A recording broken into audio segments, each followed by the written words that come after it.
네, 안녕하세요. 저는 2024학년도 정시 모집 환경의 이해에 대해서 설명을 드릴 그레이트 티처 공연식 36세입니다. 네, 저는 이번 강의의 목표를 선생님과 학부모, 학생들이 정시에 대해서 이제 상담을 하거나 소통하기 전에 알아야 될 것들에 대해서 좀 최대한 쉽게 좀 정리해서 제공을 해보자라는 목표로 이제 강의를 준비했고요. 너무 많은 내용을 담기보다는 꼭 알아야 될 것들을 좀 정리를 하는 쪽으로 강의를 준비를 했습니다. 네, 강의 순서, 이제 강의는 이제 총 크게 3개의 파트로 나눠질 텐데요. 네, 첫 번째 파트에서는 본격적으로 정시 환경에 대해서 얘기하기 전에 정시에 대해서 좀 알아야 될 것들을 같이 정리해 볼 거고요. 그 다음에 정시 환경에 대해 얘기를 한 후에 학생과 학부모님께서 이제 정시 모집과 관련해서 주의해야 될 부분을 짚어보면서 강의를 마무리하도록 하겠습니다. 먼저 이제 강의 전에 알아야 할 것들에 대해서 좀 살펴볼 텐데요. 백분위 등급 표준 점수부터 변환 표준 점수까지 해서 이제 차례대로 설명을 드리겠습니다. 지금 화면에서 보시는 거는 수능 성적표인데요. 왼편에 빨간 부분을 보시면 표준 점수, 백분위, 등급 이렇게 3개의 지표가 나와 있죠. 이 부분을 먼저 살펴보도록 하겠습니다. 먼저 백분위인데요. 백분위는 나보다 점수가 낮은 사람의 비율을 나타낸다고 보시면 돼요. 그러니까 내가 상위 3%다 하면 나보다 낮은 점수를 나타내고 있는 학생은 97%가 되겠죠. 그래서 백분위는 97로 표현이 됩니다. 근데 만약에 동점자가 너무 많은 상황이면은 이제 97에서 소폭 조정은 될 수 있습니다. 백분위에서 우리가 이제 짚고 넘어가야 되는 거는 백분위는 이제 최고점이 100으로 100%로 고정되어 있다라는 거고 나의 상대적 위치를 알 수 있는 지표다. 이 부분은 꼭 기억하고 넘어가면 좋을 것 같아요.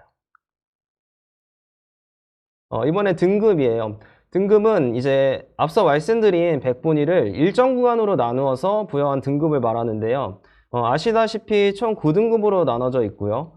백분위가 공개되지 않는 영어 과목의 경우는 백분위가 아닌 원점수를 일정 구간으로 나눠서 등급을 부여하게 됩니다. 네, 그 부분은 뒤에서 다시 살펴보도록 할게요. 그 다음에 표준 점수에 대해서 설명을 드릴 건데, 이 부분을 가장 좀 어려워 하시는데, 정시 모집에서는 이 표준 점수가 가장 중요하게 작용되기 때문에 이 부분을 좀 짚고 넘어갈게요. 표준 점수라는 거는 국어 영역과 수학 영역에서는 평균이 100이고 표준 편차가 20인 분포로 내 성적을 갖고 와서 나의 상대적 위치를 살피는 지표가 돼요. 탐구 영역에서는 평균이 50, 표준 편차가 10인 분포에서 상대적 위치를 살피게 됩니다. 그럼 여기에 있는 이 평균과 표준 편차가 나타내는 게 뭐냐? 평균이라는 거는 이 시험의 난이도를 나타내요. 우리가 이제 학교 시험 같은 거 보고 나면은 평균 몇 점이다, 뭐 평균 몇 점이라서 이번 시험은 쉬웠다, 어려웠다 이런 식으로 얘기를 하잖아요.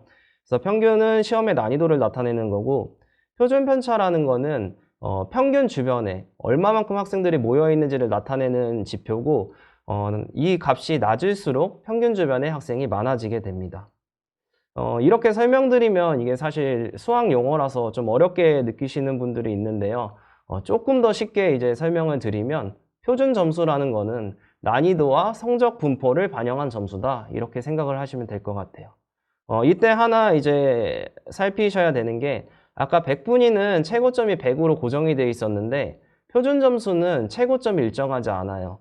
시험에 따라 난이도에 따라서 가장 잘 본 학생의 이제 상대적인 위치가 변할 수 있기 때문에 표준 점수 최고점이 일정하지 않습니다. 표준 점수는 중요하기 때문에 구체적인 상황에서 한 번 더 좀 살펴볼게요. 평균이 낮고 표준 편차가 낮은 어떤 시험이 있을 때 이 표준 점수가 어떤 식으로 나타나는지 확인을 해볼 텐데요. 앞서 말씀드릴 때 표준 편차는 평균 주변에 이제 수치가 낮으면 평균 주변에 학생이 많게 된다 이렇게 말씀을 드렸는데 평균이 낮은 상황이기 때문에 지금 낮은 점수 주변에 학생이 많은 상황인 거죠. 다시 얘기하면은 높은 점수 주변에는 학생이 적게 되는 거죠. 적은 상황이 되는 거죠. 더 쉽게 얘기해보면 시험을 망친 학생은 많은데 잘 본 사람은 적다 이런 얘기가 돼요. 이렇게 되면은 가장 잘 본 학생의 이제 상대적인 위치가 높아지게 되겠죠. 그래서 표준 점수 최고점이 상승하는 결과가 나타나게 됩니다. 조금 더 쉽게 설명하면 이런 평균이 낮고 표준 편차가 낮은 시험을 갖다가 우리는 이런 말로 표현을 해요. 불수능이다. 그러니까 평균이 낮고 표준 편차가 낮은 시험, 불수능은 표준 점수의 최고점이 상승한다. 이렇게 생각을 하면 될 것 같습니다. 그럼 이 불수능에서 표준 점수 최고점이 상승하면은 어떤 현상이 일어나는지 좀 살펴볼 텐데요. 일단 아까 표준 점수 같은 경우에 평균을 100으로 고정한다고 했어요. 근데 최고점이 이제 높아지다 보니까 평균과 최고점 사이의 간극이 벌어지게 되겠죠. 그럼 이제 최상위권부터 해서 중상위권까지 이 학생들의 표준 점수별 구간이 늘어나게 되고 표준 점수별로 동점자가 적어지게 됩니다. 이 말을 조금 더 쉽게 얘기하면 중상위권부터 최상위권이 변별이 되었다 이렇게 얘기를 할 수 있는 거고요. 조금 더 쉽게 얘기해 보면 잘 본 사람이랑 못 본 사람의 차이가 확연히 드러나게 된다 이렇게 얘기를 할 수 있는 거예요. 잘한 사람은 차이가 드러나서 더 영향력이 커지게 될 테니까 이런 형태의 시험 과목이 있으면 그 시험 과목의 영향력이 이번 수능에서는 높아지게 되는 거죠. 그래서 정리를 해보면 불수능은 표준 점수 최고점이 상승하면서 중상위권부터 최상위권까지가 변별이 되고 그 과목은 이 수능에서는 영향력이 높은 과목이 된다. 이렇게 얘기를 해볼 수 있을 것 같아요. 다음은 영어 영역 절대평가에 대해서 얘기를 해볼 텐데요. 여기 수능 성적표를 다시 보시면 영어 영역 같은 경우에는 표준 점수나 100분위는 나오지 않고 등급으로만 성적을 산출해서 알려줘요. 근데 이 등급은 왼편에 보시면 여기 원점수 90점, 80점부터 쭉 해서 원점수를 갖다가 이제 구간을 나눠서 등급을 부여하고 있고요. 실제로 성적표에는 이 등급만 표현이 된다. 그래서 대학에서는 90점으로 1등급을 받아오나 100점으로 1등급으로 받아오나 점수를 산출할 때 다 똑같이 취급을 하게 됩니다. 그럼 이렇게 등급만으로 나오는 이런 지표를 갖다가 어떻게 성적에 반영을 하게 될까요? 영어 영역의 반영 방법은 이렇게 크게 세 가지가 있다고 볼 수 있어요. 먼저 등급별 환산 점수, 그리고 등급별 가점, 등급별 감점 이런 방식으로 반영을 하게 되는데요. 등급별 환산 점수 같은 경우에는 점수가 없기 때문에 등급별로 대학 자체적으로 환산점을 주고 국어나 수학 탐구 영역에서 뭐 100분이나 표준 점수와 이제 합산을 해가지고 이제 점수를 산출하는 방식으로 이제 하는 거고요. 등급별 가점이나 감점 같은 경우에는 일단은 점수가 있는 국어나 수학이나 탐구 영역 점수로 가지고 먼저 총점을 산출한 다음에 등급별로 가점이나 감점을 두고 그걸 반영해서 총점을 산출하는 방식을 얘기합니다. 이 산출 방식에 대해서 자세히 설명을 드리고 싶었던 건 아니고요. 영어 영역 반영 방법이 이렇게 다양하기 때문에 우리가 영어 반영 비율만 가지고 유리한 대학을 찾는 거는 좀 어려움이 있다 이렇게 생각을 하시면 될 것 같아요. 이번에는 국어 수학 영역의 공통과목과 선택과목 제도에 대해서 좀 설명을 해볼 텐데요. 우리가 국어 영역과 수학 영역 시험지를 받아보면은 거기엔 공통과목과 선택과목이 있어서 각각 75점, 25점 배점이 돼 있어요. 이렇게 시험지를 구성하게 되면은 선택과목에 따라서 시험지가 다른 시험지가 되겠죠. 근데 이제 중요한 부분은 이 구성보다 밑에 빨간색 부분에 보면 이렇게 시험을 다른 시험지로 본 다음에 성적을 산출할 때는 이 선택 과목별로 성적을 산출하는 게 아니라 영역별로 성적을 산출하게 돼요. 그러니까 서로 다른 선택 과목을 보더라도 국어 영역이면은 다 같이 평가를 받고 수학 영역이면은 다 같이 평가를 받는다는 거죠. 선택 과목과 공통 과목을 좀 구체적으로 살펴보면 국어 영역의 공통 과목은 독서와 문학이 있고 선택 과목은 화법과 작문, 언어와 매체가 있어요. 사실 이게 일반적인 거는 아닌데요. 지금까지는 이제 화법과 작문은 인문 계열, 그리고 언어와 매체는 자연계열 학생들이 주로 선택을 한다라고 이제 생각을 해왔는데 요 경계가 이제 점점 흐려지고 있고요. 우리는 좀 빨간색 부분을 좀 기억하면서 넘어갈게요. 화법과 작문 선택 과목을 선택하게 되면 표준 점수 최고점이 상대적으로 낮게 나타나요. 그리고 언어와 매체를 선택하게 되면 표준 점수 최고점이 상대적으로 높게 나타납니다. 아까 말씀드릴 때 영역을 다 같이 평가한다 이렇게 말씀을 드렸는데 이제 각각 최고점을 이제 집어서 확인을 해보면 화법과 작문의 최고점이 언어와 매체 표준 점수 최고점보다 좀 낮게 나타난다 이렇게 이해를 하시면 될 것 같아요. 수학 영역 공통 과목과 선택 과목도 살펴볼 텐데요. 수학 영역 공통 과목은 수학 1, 수학 2로 구성되어 있고 선택 과목은 확률과 통계, 미적분, 기하 이렇게 구성이 되어 있습니다. 확률과 통계는 이제 일반적으로 인문계열 학생들이 주로 선택을 하고요. 미적분과 기하는 자연계열 학생들이 주로 선택을 하게 되죠. 이때 우리가 또 기억해야 되는 부분은 확률과 통계는 표준점수 최고점이 상대적으로 좀 낮다. 미적분, 기하에 비해서. 미적분, 기하 같은 경우에는 표준점수 최고점이 확률과 통계에 비해서는 좀 상대적으로 높다. 이렇게 기억을 하고 넘어가면 될 것 같습니다. 다음은 국어 수학 영역의 선택 과목 조정 점수인데요. 앞서 선택 과목별로 이제 최고점이 좀 다르게 나오는 경향이 있었는데 이게 바로 이 선택 과목 조정 점수 때문에 일어나는 일인데요. 국어와 수학에서 선택 과목에 따른 유불리를 좀 줄이기 위해서 우리가 지금 서로 다른 시험지로 이렇게 시험을 보고 있는데 이거를 한 번에 다 같이 줄을 세우는 건 좀 이상하지 않을까? 이거를 좀 보정해야 되지 않을까 해서 나온 점수가 선택 과목 조정 점수고요. 조정하는 방법은 우리가 25점에 해당하는 선택 과목은 서로 다른 시험을 보고 있지만 75점에 해당하는 공통 과목은 같은 시험을 보고 있기 때문에 공통 과목의 성적 분포를 갖다가 선택 과목에 좀 반영을 해주면 이게 보정이 되지 않을까? 이런 식으로 이제 생각을 해서 나온 게 선택 과목 조정 점수예요. 조금 좀 자세히 얘기하면 아까 미적분 선택한 학생도 확률과 통계를 선택한 학생도 수학 1과 수학 2 공통 과목 시험은 함께 시험을 봤으니까 미적분 집단은 공통 과목 성적 분포를 반영해서 미적분 점수를 갖다가 산출을 하고 확률과 통계 집단 성적 분포를 반영해서 확률과 통계 점수를 좀 조정을 하자라는 게 선택 과목 조정 점수입니다. 선택 과목 조정 점수는 그러니까 같은 원점수여도 공통 과목 성적이 높은 집단에 있게 되면은 이 성적 분포가 반영이 되면서 조정 점수가 좀 높게 산출이 돼요. 근데 같은 원점수여도 공통 과목 성적이 낮은 집단에 있게 되면은 이 성적 분포가 반영이 되면서 조정 점수가 좀 낮게 산출되게 됩니다. 구체적으로는 국어 영역에서 같은 90점을 받더라도 지금까지 지켜보면 언어와 매체 선택자의 표준 점수가 화법과 작문 선택자의 표준 점수보다 높게 산출이 돼요. 그래서 앞서 말씀드렸던 것처럼 언어와 매체의 표준 점수 최고점이 더 높게 나타난다. 수학 영역에서도 같은 90점을 받더라도 미적분 기하의 선택자의 성적 분포가 이제 반영이 되면 표준 점수가 확률과 통계 선택자보다 좀 높게 산출이 된다. 이렇게 기억하시면 될 것 같아요. 자, 마지막으로 쌓을 배경 지식인데요. 변환 표준 점수라는 게 있어요. 변환 표준 점수라는 거는 탐구 영역 선택 과목별 격차를 좀 줄이려고 하는 거예요. 그러니까 이게 무슨 말이냐면 사회 탐구 같은 경우에는 9과목, 과학 탐구 같은 경우에는 8과목 이런 식으로 해서 탐구 영역 내에도 선택 과목이 이게 존재하게 되는데 이거를 수능 성적을 산출할 때 조정을 하지는 않아요. 수능 성적을 산출할 때는 국어, 수학이랑 달리 그냥 선택 과목별로 성적이 나오게 되는데 대학에서 이걸 반영할 때 뭔가 선택 과목별로 유불리를 좀 줄여야 되지 않을까라는 생각이 있으면 그거를 이제 반영을 하기 위해서 변환 표준 점수를 이용을 해요. 그래서 탐구 영역 선택 과목별 격차를 줄이기 위해서 일부 대학이 자체적으로 산출한 탐구 영역 점수다 이렇게 생각을 하면 될 것 같아요.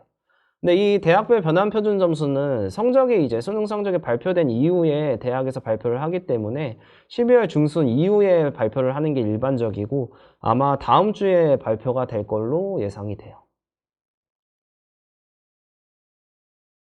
네, 지금까지 우리가 쌓아본 것들, 쌓아온 배경 지식들이 여기 있는 이런 것들인데요. 제가 이제 중요하다고 짚어드렸던 부분을 좀 기억한 상태에서 올해 정시를 갖다가 좀 살펴보도록 하겠습니다. 본격적으로 2024학년도 정시 환경에 대해서 좀 얘기를 드릴게요. 정시 환경을 이해하고자 하는 거는 정시 지원 전략을 수립하려고 하는 거겠죠. 정시 지원 전략 수립을 하는 기본 원리는 되게 간단해요. 실제로 수립을 하는 거는 되게 복잡하지만 지원 전략을 수립하는 기본 원리는 내가 지원할 수 있는 자리가 몇 개가 있지? 그럼 내가 지원자 중에 내 위치는 얼마가 될까? 자리가 100개가 있는데 내가 50등이면 합격할 수 있겠다. 자리가 100개가 있는데 내가 102등이면 내가 좀 합격하기 힘들겠구나. 이렇게 이제 살펴볼 수 있겠죠. 그래서 기본 원리는 간단해요. 그런데 여기서 지원할 수 있는 자리가 몇 개고 지원자 중에 내 위치가 얼만큼 되는지를 갖다가 파악하는 게 어렵기 때문에 이제 전략 수립을 하는데 좀 어려움이 있죠. 그래서 먼저 이제 좀 살펴볼 거는 지원할 수 있는 자리가 몇 개인지, 정시 모집 인원이 어떻게 되는지를 좀 살펴볼 텐데요.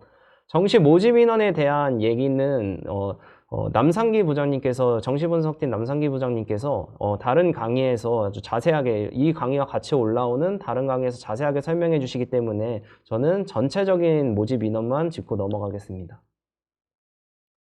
먼저 정시 모집 인원의 전국 모집 인원을 봐보면 72,264명으로 작년보다 한 4,400명 정도가 줄었어요.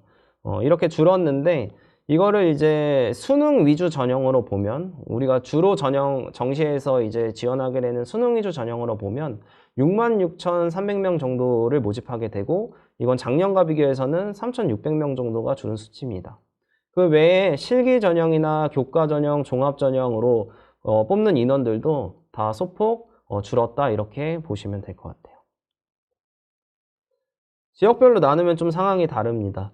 수능 위주 전형으로 봤을 때 수도권에서는 43,800명 정도를 뽑는데, 이게 작년보다 오히려 한 600명 정도가 늘은 수치예요. 그래서 조금 올라갔다, 이 정도로 이제 보시면 될 것 같고, 실기 전형은 이제 3,000명을 정도를 뽑으면서 좀 수치가 줄었고, 교과 전형과 종합 전형 같은 경우에는 조금 수치가 올라갔다, 이렇게 보시면 될 것 같아요.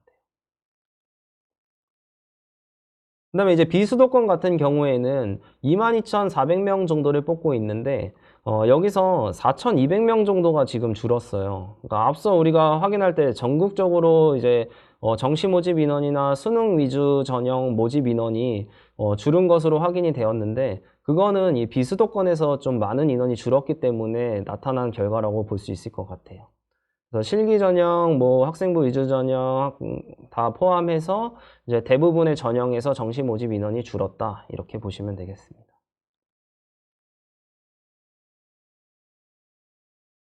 자, 이번에는 군별로 좀 살펴볼 텐데요. 군별 정시 모집 인원이 가군에서는 한 27,675명, 나군에서는 28,827명, 다군에서는 15,713명을 선발하고 있어요. 수도권으로 보면은 가군과 나군에서는 18,000명 정도를 갖다가 모집을 하고 있고, 다군에서는 수도권에서 만여 명을 모집하고 있습니다. 인서울 주요 대학 같은 경우에 인문계열과 자연계열로 나눠가지고 좀 정리를 해봤는데요. 인문계열 같은 경우에는 한 9,000여 명을 갖다가 모집을 하고 있고, 여기 가군과 나군에서 좀 많이 뽑고, 다군에서는 600여 명으로 좀 적게 뽑고 있습니다. 자연계열 같은 경우에도 83,888명을 뽑고 있고, 주로 가군과 나군에서 나눠서 모집을 하고 있고, 다군에서는 적은 수치로 모집이 되고 있습니다. 최상위권의 자리도 좀 살펴볼 텐데요. 의예학과 계열 같은 경우에는 정시 모집 인원이 의예학과는 919명, 이게 작년보다는 좀 34명이 줄은 수치고요. 치외과는 222명으로 23명 줄은 수치입니다. 여기서는 이제 지역인재 전형이나 농어촌 전형 같이 특별 자격이 있어야만 지원할 수 있는 전형은 제외한 수치고요.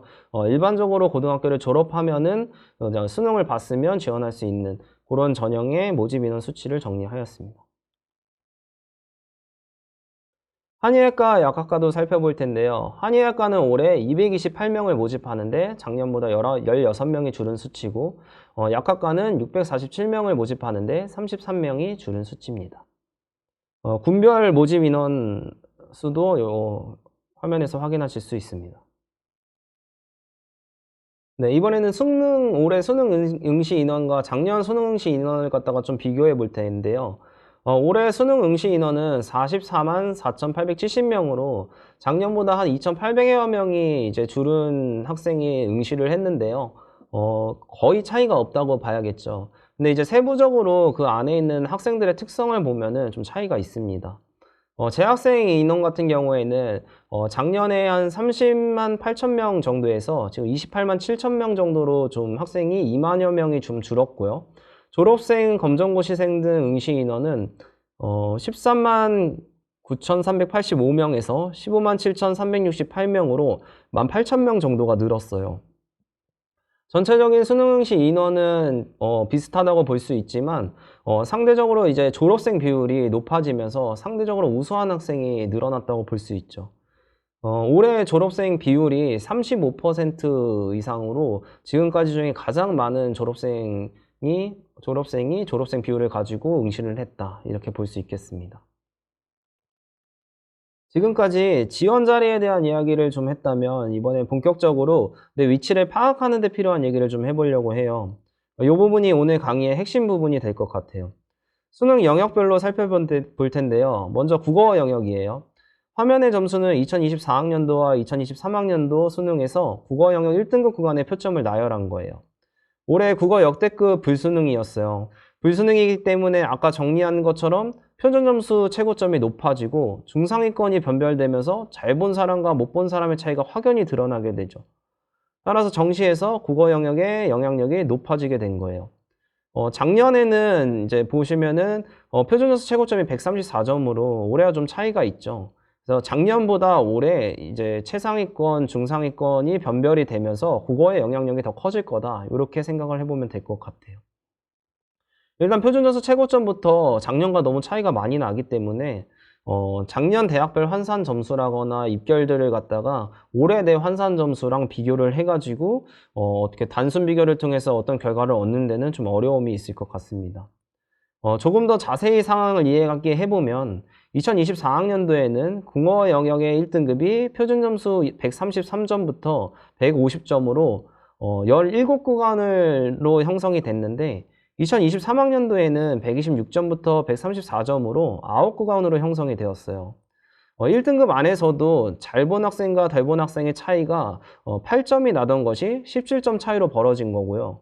1등급 안에서 이렇게 차이가 나는데 1등급과 2등급, 3등급과의 간격은 더 벌어지겠죠. 그래서 올해는 국어의 영향력이 상당할 거다. 이렇게 볼 수 있겠습니다. 자, 이 화면에서 하나 더 살펴볼 게 있는데요. 언어와 매체 만점이 150점, 화법과 작문 만점이 146점으로 4점 정도가 차이가 나고 있어요. 앞서 말씀드린 것처럼 둘 다 원점수가 100점이어도 언어와 매체를 선택한 학생의 표준 점수가 그러니까 화법과 작문을 선택한 학생의 표준 점수보다 높게 나타나는 거죠.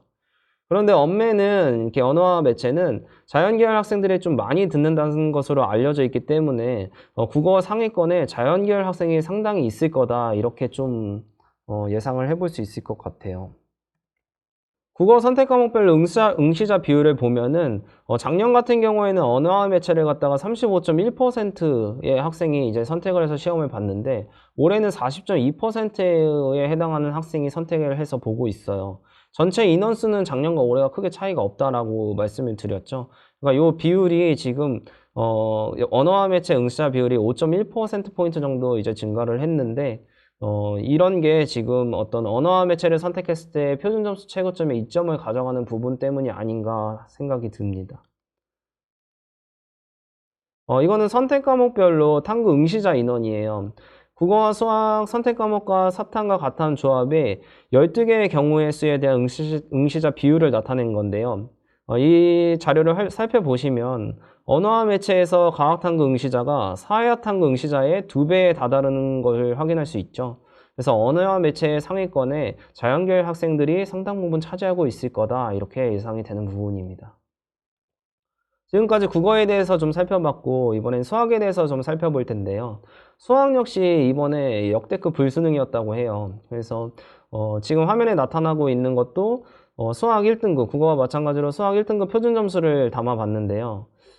수학 역시 올해 역대급 불수능이다 보니까 중상위권부터 최상위권까지 가는 그 학생들이 변별이 되면서 잘 본 학생들이 부각이 되게 돼요. 따라서 수학 영향력도 국어처럼 이제 커질 것으로 예상이 되죠. 근데 사실 수학 표점 최고점은 작년에 비해서 국어만큼 많이 상승하지는 않았어요. 그래서 영향력의 이제 크기로 보면은 이제 국어의 영향력 변화가 더 클 거다 이렇게 보여지는 부분인데 그래서 뭐 미적분 기하 선택자끼리 경쟁하는 자연계열 모집단이나 확통 선택자들끼리 경쟁하는 인문계열 모집단위에서는 작년에 비해서 뭐 영향력이 국어만큼 상승했다고 보기는 어려울 것 같습니다. 하지만 수학 영역에서는 예년과 비교해서 심각한 변화가 생겼어요. 앞서 국어와 수학에서 선택 항목 간 유불리를 줄이기 위해서 조정 점수로 조정을 한다고 말씀드렸는데 이 조정 점수의 조정이 수학 시험에서 이번에 완전히 실패를 했어요. 그래서 화면에 보시면 미적분 만점자 표점이 148점인데 기하 만점자 표점이 142점, 확통 만점자 표점이 137점으로 차이가 굉장히 심하게 나타나고 있죠. 미적분 만점자 표점과 확통 만점자 표점이 11점이나 차이가 나고 있어요. 작년까지는 이 차이를 3점 정도로 유지를 하고 있었는데요. 올해 갑자기 이 차이가 조정 점수의 조정이 실패를 하면서 11점으로 굉장히 높게 벌어지게 됐습니다. 그래서 정리해보면 조정 점수가 선택 과목 유불리를 줄이지 못했고 유불리가 극심해졌다라는 거고, 이렇게 됐을 때 사실 미적분이랑 기하 선택자끼리 경쟁하고 확통 선택자는 확통 선택자끼리 경쟁을 했을 때는 뭐 크게 문제가 없어요. 문제는 두 집단이 섞여서 경쟁을 할 때인데요. 여기 화면을 살펴보시면 확률과 통계의 만점 표점인 147점 위쪽 표점이 1등급 인원의 38.2%를 차지하고 있어요. 그러니까 확통을 선택해서는 이 표준 점수를 절대 받을 수 없는데 그 인원이 38.2%나 되는 거죠. 정확한 수치로 발표된 것은 아니지만 표준 점수의 특성상 확통으로 1등급을 받을 수 있는 133점에서 137점 구간에도 대부분이 미적분 선택자임을 추측할 수 있어요. 아마도 지금까지의 데이터와 상황을 미루어 볼 때 1등급 인원 중에 뭐 열의 8, 9은 미적분 선택자, 기하 선택자일 거다라고 생각을 할 수 있을 것 같아요. 이 부분까지 종합해보면 수학의 영향력이 상황에 따라서는 아주 높아질 수 있다. 먼저 자연계열 학생들이 교차 지원을 하는 모집 단위의 경우 인문계열 학생들이 매우 불리한 상황으로 갈 수 있겠죠. 따라서 자연계열이 교차 지원 가능한 학과를 지원하는 생각이라면 본인의 수학 표점이 너무 낮으면 안 되고 부족한 부분이 있다면 다른 과목에서 상당 부분 메꿔주고 가야 되는 부분이에요. 대부분 미적분 선택자끼리 경쟁하게 될 자연계열에서는 상대적으로 수학을 잘 본 것이 티가 안 나기 때문에 영향력이 높아진 국어보다는 영향력이 높아진 국어에서 판가름이 날 가능성이 꽤 있어 보여요. 마지막으로 인문계열인데요. 인문계열 같은 경우에는 최상위권에 확통 선택자가 거의 없기 때문에 만약에 확통으로 수학을 고득점 했다고 한다면 교차 지원율이 낮은 학과들에서는 경쟁자들에 비해 확실한 이점을 수학에서 가질 수 있어요. 수학만 놓고 보게 되면은 고득점을 한 사람을 거의 만나보기 힘든 거예요. 인문계열 내에서는. 따라서 국어 반영 비율이 이제 높다고 하더라도 이 차이가 너무 많이 나기 때문에 지원자들의 국어 점수 차이보다 수학 점수 차이가 훨씬 많이 날 가능성이 크게 됩니다. 이번엔 수학 선택자 응시자 비율도 살펴볼게요. 방금 설명 부분에서 설명드린 선택 과목 유빌리 때문에 올해 미적분 기하 응시자 비율이 작년에 비해 증가한 것으로 보여요. 지금 매해 거듭하면서 이런 현상을 보이고 있는데요. 지금 올해 같은 경우에는 이제 재수생 비율도 늘었기 때문에 여기 지금 늘어난 재수생 비율이 여기에 반영이 돼서 재수생 중에 자연계열 학생들이 많을 가능성도 있기 때문에 그게 반영이 돼서 또 늘어난 부분도 있을 것 같습니다. 그리고 이제는 인문계열에서도 수학 학습 역량이 어느 정도 높은 학생이라고 하면 확률과 통계를 선택하는 것이 아니라 미적분을 선택해서 높은 표점을 받으려는 경우도 꽤 있습니다. 그래서 이런저런 이유로 해서 해를 거듭할 때마다 미적분이나 기하 선택자가 지금 늘어나고 있는 상황입니다. 다음은 수학 1등급 표준 점수에서 남학생과 여학생 비율을 좀 살펴볼게요. 보시면 1등급에서 여학생의 비율이 굉장히 낮은 것을 알 수 있죠. 표준 점수대별로 남학생과 여학생의 비율이 80대 20, 70에 30 정도로 이제 차이가 아주 크게 나타나고 있어요. 오른쪽을 보시면 수학 등급별 여학생 수가 1등급에 5천여 명, 2등급에 만여 명, 3등급에 2만여 명이 있어서 3등급 이내에만 한 3만 5천여 명이 있어요. 근데 이 3만 5천여 명이 학생들이 모두 여대만 지원을 하지는 않겠죠. 여대 정시 모집 인원이 한 4천여 명이 되는데 이 학생들이 이렇게 퍼져서 지원을 하게 되면 실제로 여대에 지원한 학생들 중에 만약에 1등급이나 2등급 이렇게 상위 등급을 받은 학생이라고 하면은 상당히 강점이 될 수 있어요. 그러니까 여대 지원 시에 1, 2, 3, 1, 2등급을 받은 수학에서 1, 2등급을 받은 학생은 거의 찾아보기 좀 힘들 거다. 그래서 만약에 내가 1, 2등급을 받았다고 하면은 여대를 지원했을 때는 확실히 이점을 갖고 지원할 수도 있겠다라고 예측해 볼 수 있을 것 같습니다. 지금까지 이제 말씀드린 거를 좀 살펴보면은 이제 좀 미적분 기하를 선택했을 때 좀 어 확률과 통계를 선택한 학생들과 경쟁을 하게 되면은 좀 유리한 부분이 있는 걸로 느껴져요. 근데 이게 이제 아까 말씀드린 것처럼 모든 계열에서 이제 문제가 되는 게 아니라 자연 계열 내에서는 크게 사실 문제가 되지 않아요. 또 인문 계열 학생, 그러니까 확통을 선택한 학생들끼리 경쟁할 때도 별로 문제가 되지 않는데, 이 두 집단이 섞여서 경쟁을 할 때에는 되게 문제가 되겠죠. 그래서 계속해서 수학 얘기를 해볼 텐데요. 아까 전에 이 수학의 영향력이 지금 같은 상황에서 교차 지원 상황에서 두 집단이 섞이는 상황에서 심화가 될 수 있다. 이렇게 영향력이 커질 수 있다라고 말씀을 드렸어요. 그러면 이제 교차 지원은 어디서 많이 일어나게 될까요? 인문사회 계열 학과 중에서도 수학 반영 비율이 국어 반영 비율에 비해 높거나 아니면 이제 비슷한 학과에서 좀 일어나게 되겠죠. 국어 반영 비율이 수학 반영 비율보다 높은 학과를 수학을 잘 본 학생이 지원하지는 않을 거예요. 그러니까 국어 반영 비율과 수학 반영 비율이 비슷하거나 수학 반영 비율이 높은 학과들, 그런 학과들에서 교차 지원이 좀 일어날 수 있다. 그래서 이런 대학들을 좀 정리를 해봤어요. 대부분은 경상 계열이 수학 반영 비율이 높은데, 뭐 경상 계열 같은 경우에는 또 이제 이과 학생들이 인문사회 계열에서 좀 배워볼 만하다라고 생각하는 전공이기도 해요. 그래서 이제 교차 지원을 할 때 많이 생각하는 학과가 되죠. 화면에 보시면은 수학 반영 비율이 높은 주요 대학 이제 보시면 뭐 가톨릭대, 건국대, 경기대, 고려대, 강원대, 국민대, 단국대 전부 다 수학 반영 비율이 높거나 아니면 수학 반영 비율이 국어 반영 비율과 똑같은 대학들이에요.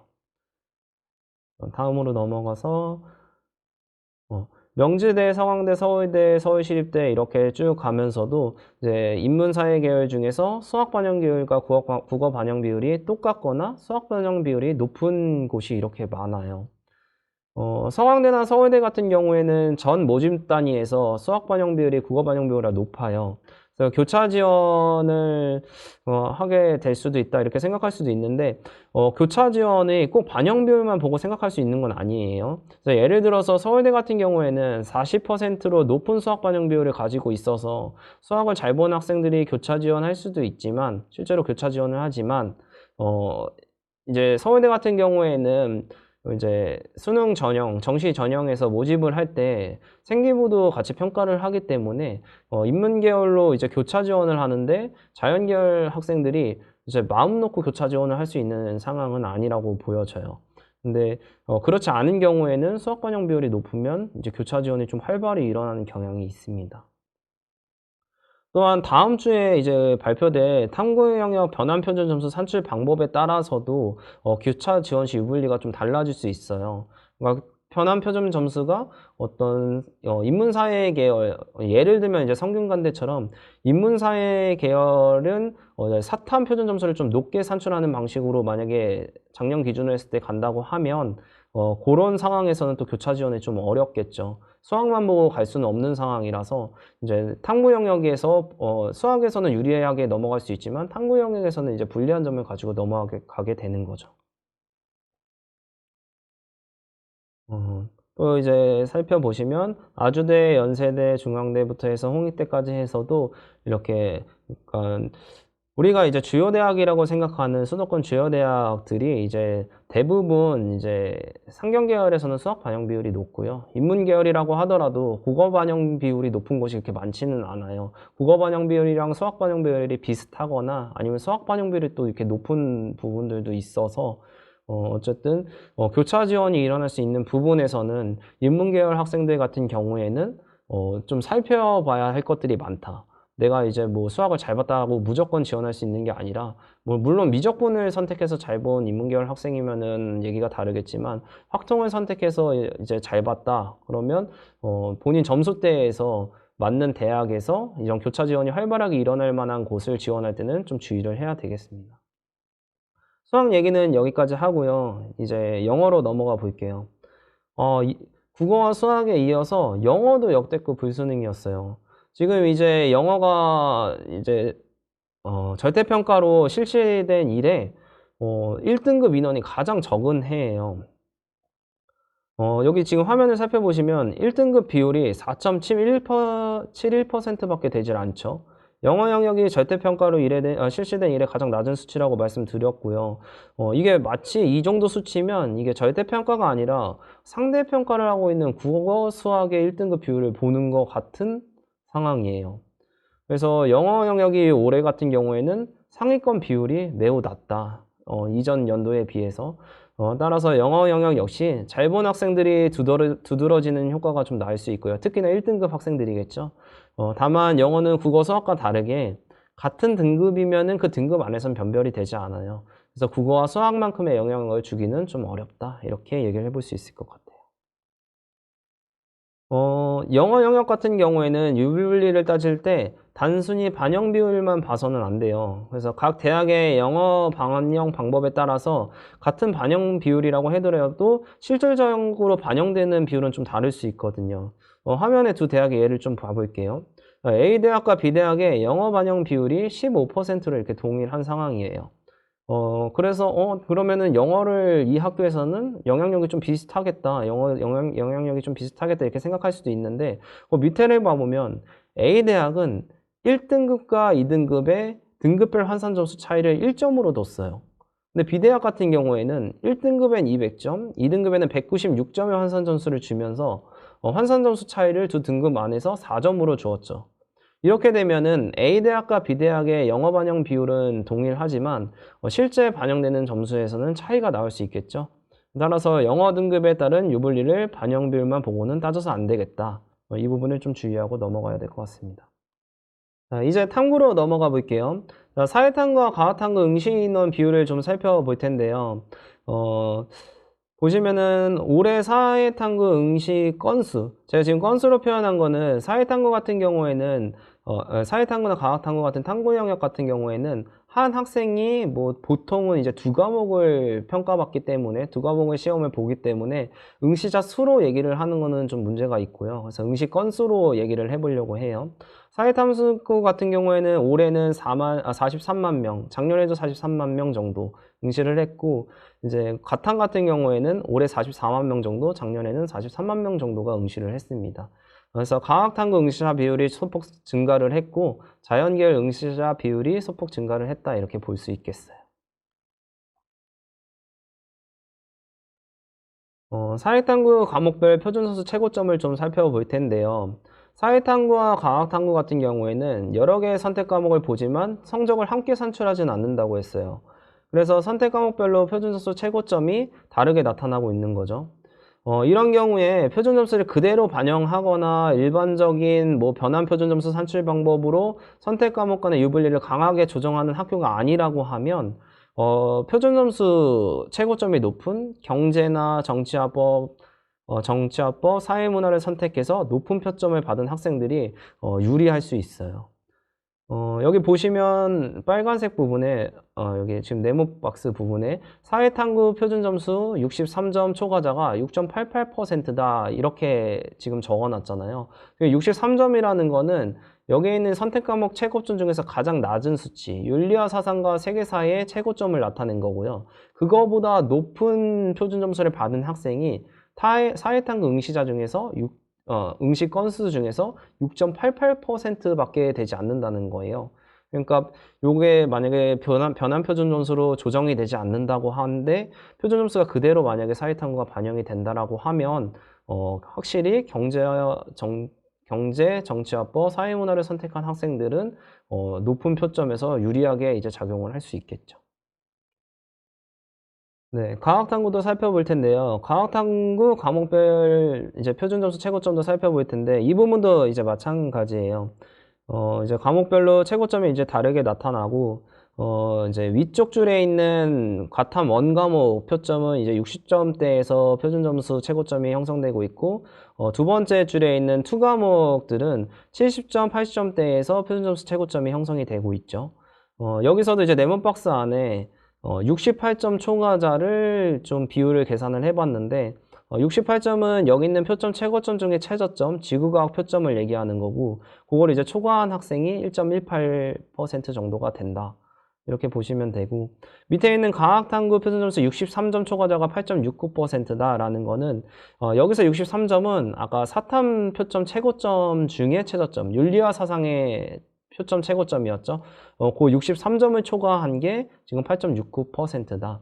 그래서 자연계열 중에서는 이제 가탐을 갖다가 이제 지정해 놓는 데도 있지만 가탐을 지정해 놓지 않거나 또는 이제 뭐 교차 지원 등을 통해서 인문사회 계열로 이제 지원을 해서 이제 사탐과 가탐이 이제 같이 경쟁하는 경우에는 가탐 학생들이 변환 표준 점수로 조정이 되지 않는 한 좀 더 유리할 수 있다. 요거를 좀 이제 나타내는 지표다라고 생각을 하면 될 것 같아요. 이번에는 탐구 영역 백분위별 분포를 좀 살펴볼 텐데요. 쭉 보시면 제가 이제 백분위 95부터 100까지 해가지고 사회탐구 응시자와 과학탐구 응시자 인원수와 비율을 갖다가 좀 나타냈고요. 이거를 보여드리는 이유는 뭐냐면은 이제 변환 표준 점수라는 거를 탐구 영역에서 이제 활용하는 대학들 같은 경우에 요 백분위를 활용해가지고 변환 표준 점수 표를 만드는 경우가 많아요. 그래서 이 백분위별 인원을 갖다가 한번 체크하고 넘어가려고 하는 거고요.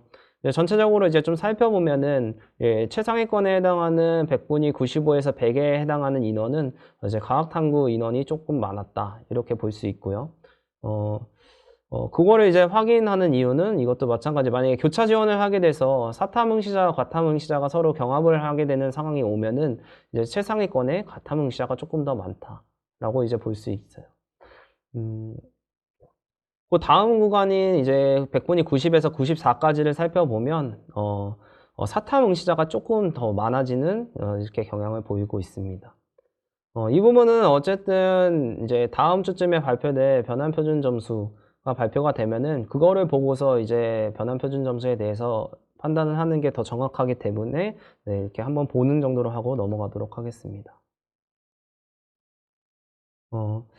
지금까지 어떤 뭐 표준 점수나 변환 표준 점수 뭐 이런 어떤 점수들에 대해서 제가 막 어떤 분석이나 해석을 갖다가 이렇게 계속 해드렸는데 결과적으로는 우리가 어떤 정시 지원 전략 같은 거를 짤 때는 봐야 되는 부분은 대학별 환산 점수예요. 그래서 대학별 환산 점수를 산출을 해서 비교해야 되고 이제 그거 가지고 평가를 받게 되고 하는 거라서 이제 내 표준 점수가 어떠니까 이렇다 저렇다를 갖다가 너무 이제 단편적으로만 이제 비교를 하지 마시고 판단을 하지 마시고 유불리는 꼭 대학별 환산 점수를 이제 받아서 살펴보는 것이 필요할 것 같아요.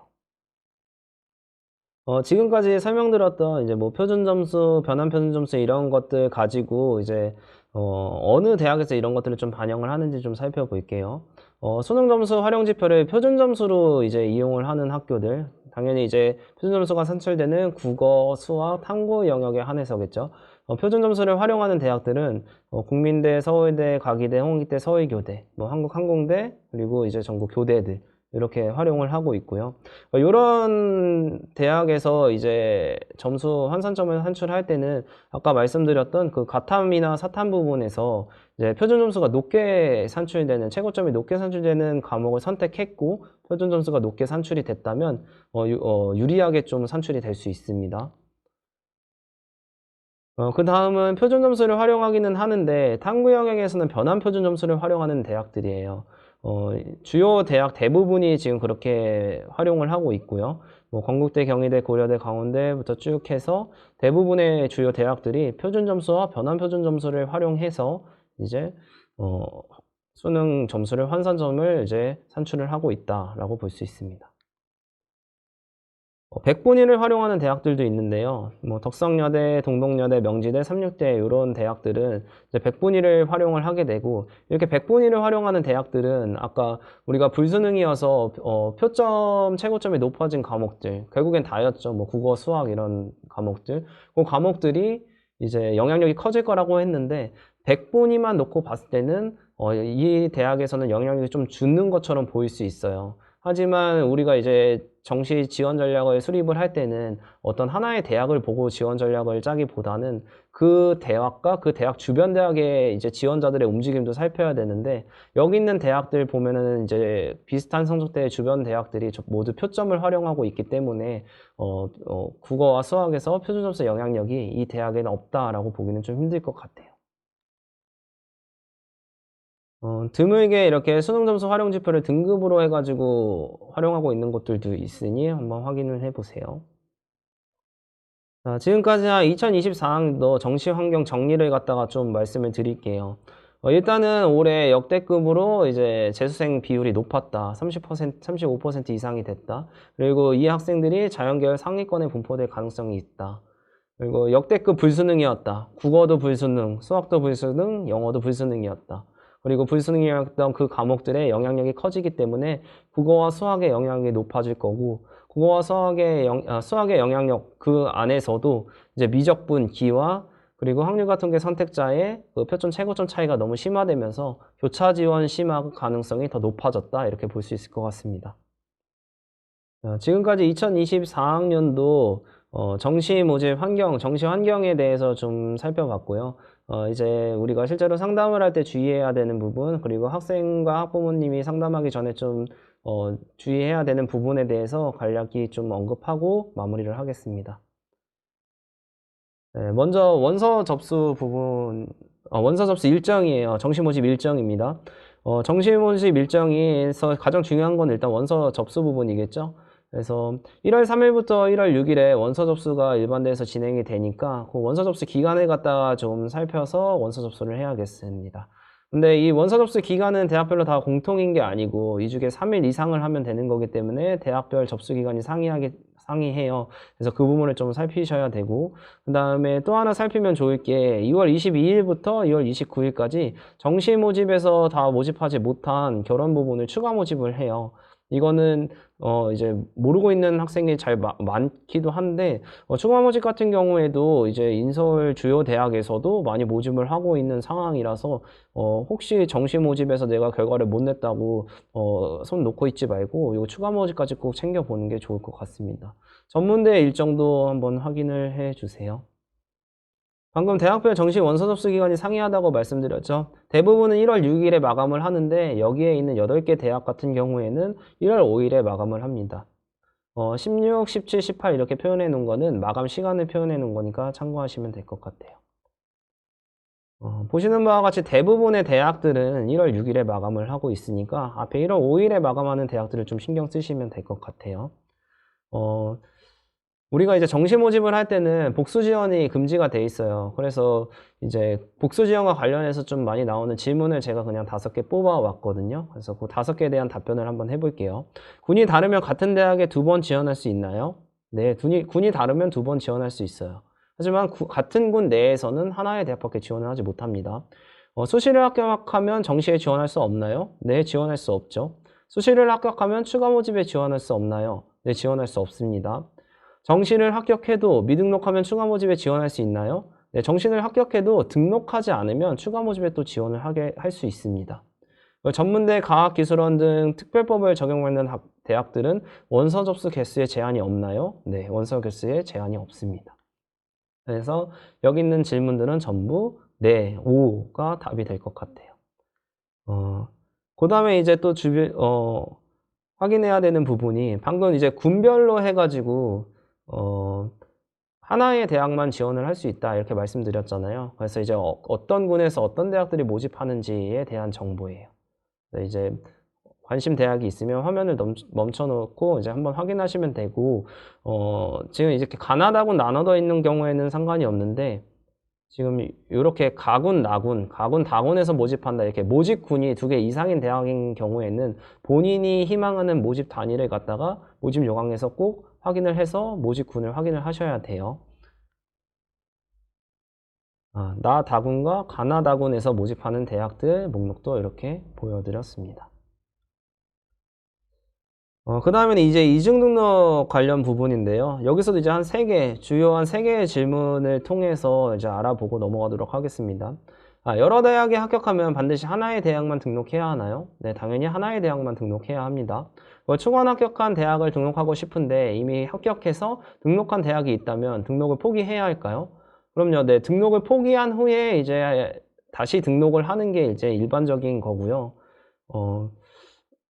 만약에 어떤 일정상의 문제로 이전 대학을 갖다가 포기하지 못한 상황에서 등록을 하게 된다면 충원 합격 등록 기간 내에는 어쨌든 포기를 하는 것이 중요합니다. 마지막 질문, 충원 합격을 기대하는 경우 최초 합격한 대학만 등록을 해야 할까요? 합격한 대학에 등록을 해야 할까요? 네, 이런 경우에도 당연히 최적화한 대학에 등록을 해야 하는 게 맞을 것 같아요. 왜냐하면 충원 합격을 기대한다는 건 아직 충원 합격을 하지 않았다라는 거죠. 그러니까 내가 충원 합격할 것을 기대하면서 거기를 등록할 거기 때문에 최저 합격한 곳은 등록하지 않겠다라는 생각을 하면 안 되고, 먼저 등록을 한 후에 충원 합격을 하게 되면 등록 포기를 하고 재등록을 하겠다라고 생각을 하는 게 맞을 것 같습니다. 그래서 여기 세 개의 질문도 전부 대답이 O다. 이제 거의 마무리 돼가 되는데요. 이제 학생과 학부모가 상담 전에 좀 확인해야 될 것들을 좀 짚고 넘어갈게요. 우리가 이제 컨설팅을 하거나 아니면 학교에서 담임 선생님과 상담할 때 이제 그 시간은 한정되어 있고, 사실 그때 얻어가야 될 정보는 되게 많아요. 그래서 상담 전에 이런 것들은 좀 준비하고 갔으면 좋겠다라는 부분을 좀 짚어드릴게요. 일단은 이전 연도 입시 결과를 갖다가 상담 상황에서 확인을 하는 거는 시간을 너무 낭비하는 부분이에요. 왜냐하면 입시 결과 같은 거는 이미 대학 어디가에 다 공개가 되어 있기 때문에 그 부분은 좀 관심 대학이 있으면 확인을 하고 가야겠죠. 그리고 내 위치도 어느 정도 확인을 하고 가는 게 좋겠죠. 내 위치를 표준 점수나 백분위로 해가지고 좀 환산 점수 같은 거를 계산해서 내 위치도 대략적으로 확인하고 넘어가는 게 좋습니다. 그리고 이제 지원자 목표도 정하고 가는 게 좋아요. 이제 상담이나 컨설팅이 시작됐는데 뭐 내가 재수를 할 것 같은 상황인지, 내가 이번에 공격적으로 쓸 건지 아니면 좀 방어적으로 쓸 건지, 뭐 이런 것들을 갖다가 정하지 않은 상태에서 상담을 하게 되면은 상담 시간이 지연되면서 원하는 정보를 갖다가 얻지 못할 가능성이 있어요. 그래서 이런 것들이 이제 다 확인이 되었다라고 하면 대략적인 대학도 라인을 잡는 게 좋아요. 그래서 뭐 상담하러 가가지고 라인을 잡는다 이렇게 생각을 하지 말고, 일단 내 나름대로 좀 대학 라인을 좀 잡아보자 라는 생각으로 라인을 잡고, 그렇게 라인을 잡게 되면은 앞서 이제 확인했던 내 목표에 맞춰서 상향 카드, 적정 카드, 안정 카드를 그 라인에서 좀 선별을 하는 것도 좀 필요합니다. 그 다음에 이제 추가적으로 확인해야 될 거는 대학 및 학과의 지원 자격을 확인해야 돼요. 그러니까 어떤 과목을 꼭 듣고 와라라고 이렇게 지정을 해놨는데 그 과목을 내가 들었는지, 그러니까 예를 들어서 내가 과탐을 듣고 와라 했는데 과탐을 듣고 오고 과탐을 본 상태에서 지원을 하는 것인지, 이런 거 이제 필수적으로 확인을 해야 되고요. 그 다음에 전형별 지원 자격도 확인을 해야 돼요. 일반 전형이 아니라서 이제 전형별로 이제 기회균형 전형이라던가 지역인재 전형처럼 지원 자격이 따로 이제 설정되어 있는 경우에는 내가 그거를 자격이 되는지 확인을 해야 되고, 이때 이 확인하는 방법은 그냥 내가 판단하는 게 아니라 서류를 통해서 반드시 확인을 꼭 해야 됩니다. 대학별 주요 사항도 확인을 해야 돼요. 그러니까 작년 입결과 내 위치를 갖다가 좀 정확하게 판단을 하려고 하면 대학별로 올해와 작년에 좀 변화 상황 같은 거를 좀 확인을 해야겠죠. 이 부분은 정시분석팀 영상 같이 올라가는 영상에 남상기 부장님께서 또 잘 정리를 해주셨으니까 그 부분을 참고하면 될 것 같습니다. 그러면 이렇게 준비가 잘 되면 반드시 담임 선생님을 포함한 전문가와 꼭 상담을 해보고, 상담을 하고 나면 다시 정보를 확인해보고, 또 이런 과정에서 생기는 의문점은 담임 선생님과 계속 소통하면서 확인을 해보는 게 좋습니다. 그러면 이제 이전 연도 입시 결과는 어디서 확인하냐, 이제 여기 소개된 방법으로 확인을 하시면 되는데요. 대입정보 포털 어디가에 들어가서 대학별 이슈 정보, 전형 평가 기준 및 전년도 결과 공개 쪽으로 들어가시면 거기서 원하는 대학을 갖다가 클릭하시고 대학별 환산 점수나 국스탄 백분위를 통해서 입시 결과를 확인하는 게 가능합니다. 이제 내 위치는 어떻게 확인을 할 수가 있느냐?